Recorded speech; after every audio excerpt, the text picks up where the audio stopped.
kembali lagi dengan saya Fahri Kamali di Breaking News. Baik, di sini saya akan membawakan berita tentang gempa bumi di daerah Bayah, Banten pada tanggal 14 September 2024. Dikejutkan dengan gempa bumi yang berkekuatan 5,8 skala Richter yang mengguncang pada pukul 09.15 WIB pagi ini.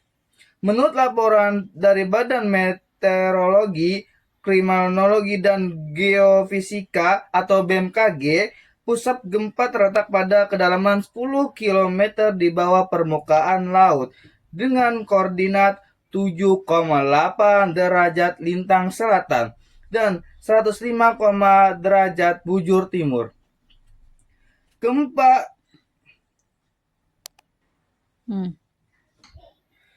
Gempa ini terjadi di kawasan yang dikenal sebagai zona subduksi, di mana lempeng tektonik bertemu meningkatkan kemungkinan terjadi aktivitas seismik. Guncangan gempa dirasakan di berbagai wilayah Banten, termasuk Kota Serang, Kabupaten Pandeglang, dan Kabupaten Lebak. Di Kota Serang, beberapa gedung perkantoran dan rumah mengalami kerusakan struktural, seperti retakan pada dinding dan kerusakan pada atap. Di Kabupaten Pandeglang, laporan awal menunjukkan adanya kerusakan pada bangunan sekolah dan fasilitas kesehatan yang berpotensi mengganggu layanan masyarakat. Pihak berwenang dari Badan Penanggulangan Bencana Daerah atau BPBD segera merespons dengan mengirimkan tim tanggap darurat ke lokasi-lokasi terdampak.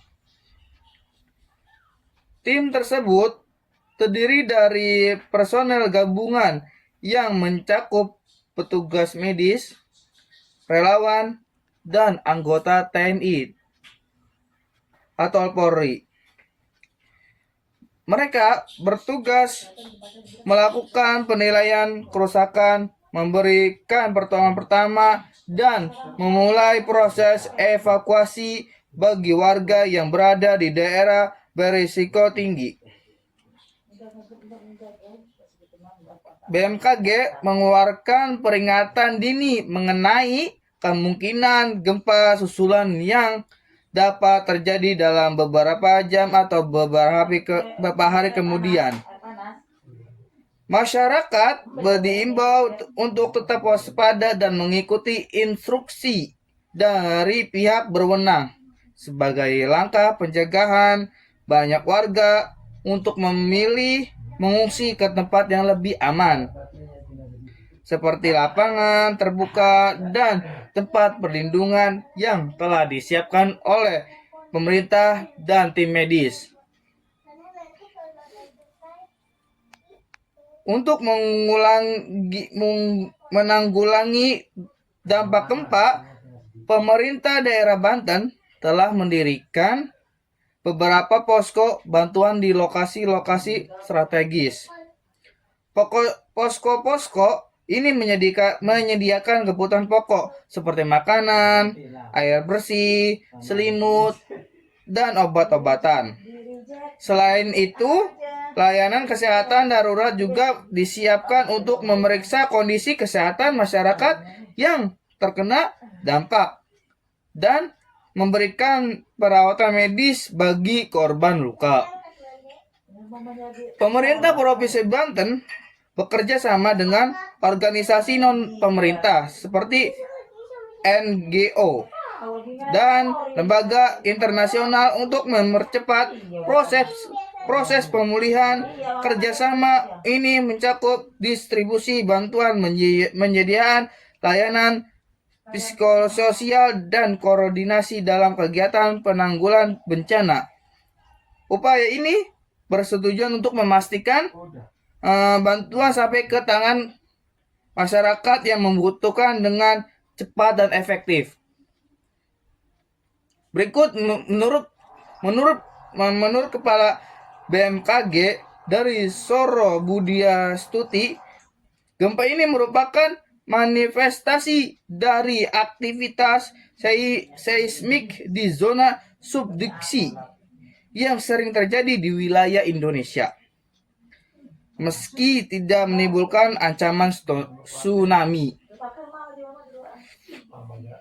Gempa ini menggarisbawahi pentingnya kesiagaan bagi masyarakat dan pemahaman masyarakat terhadap potensi resiko bencana alam. Pihak berwenang yang menekankan pentingnya informasi yang akurat dan terpercaya dalam situasi darurat. Masyarakat diminta untuk tidak informasi yang belum diverifikasi oleh BMKG yang dapat menambahkan kepanikan dan kebingungan di lapangan. Informasi resmi akan terus disampaikan melalui saluran komunikasi yang telah disediakan oleh BMKG dan BPBD. Sejumlah sekolah dan fasilitas umum di daerah terdampak sementara ditutup untuk melakukan inspeksi dan perbaikan awal.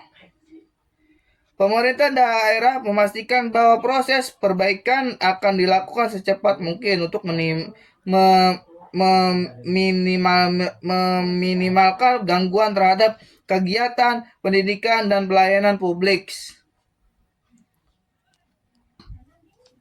Selain penanganan darurat, perhatian juga diberikan pada aspek pemulihan jangka panjang.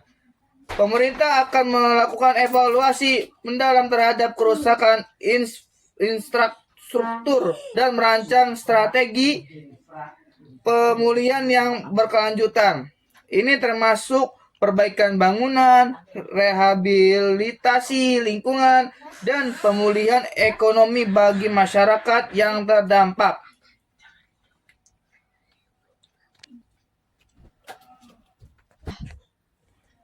Pemulihan dan melibatkan berbagai pihak, termasuk sektor swasta dan komunitas lokal. Dalam rangka mempercepat proses rekonstruksi, pemerintah juga akan menyediakan bantuan finansial dan teknis untuk mendukung upaya tersebut. Warga yang terkena dampak gempa diimbau untuk melaporkan kerusakan dan kebutuhan mereka melalui posko bantuan yang telah disediakan. Hal ini akan membantu pihak berwenang dalam merencanakan dan mendistribusikan bantuan dengan lebih efisien. Sekian, terima kasih. Sampai berjumpa lagi dengan breaking news selanjutnya. Dah.